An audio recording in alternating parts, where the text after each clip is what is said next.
Hello, doctor. The October month is said as ITP month. Can you explain what is ITP? ITP, if you expand it, it stands for immune thrombocytopenia. Previously, it used to be called immune thrombocytopenic purpura. So, what is this? So, immune is nothing but the system which is important for us to fight infections, which is we call it as resistance power in our layman language. And thrombocytopenia, a long word, big word, but it means low platelet counts. So, immune thrombocytopenia is a condition where people have low platelet counts for a particular set of reasons. So, thrombocytopenia, which is low platelets, can happen for a variety of reasons. But immune thrombocytopenia only happens when somebody has altered immune system, or we say hyperactive immune system in some ways, which doesn't attack any other part of the body, but it attacks and destroys your platelets. So why does this ITP Awareness Month make sense?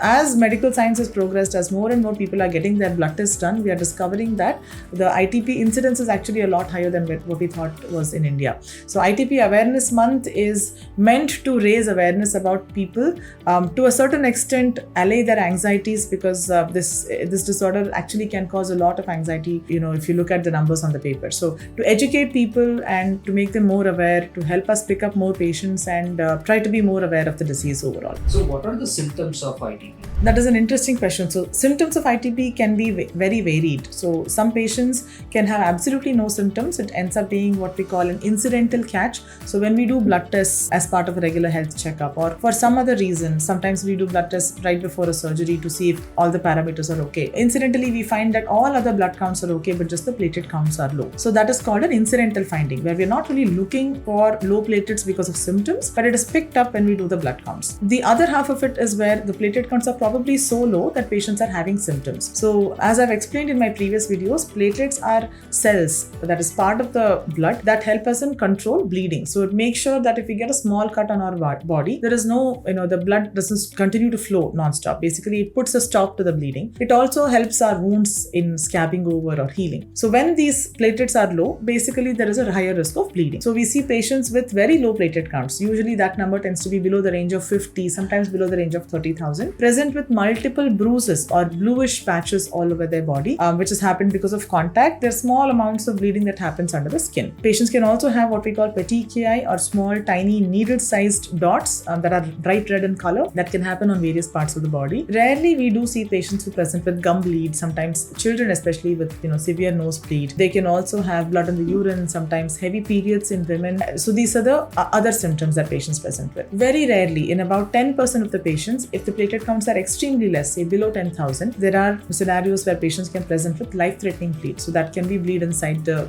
brain, or we call it intracranial bleed within the skull. It can be a bleed inside the stomach, or it can be very heavy bleeding, say from the gut, or that goes out in the stools, which is rarer. But life-threatening bleeding is more common in the abdomen or in the head.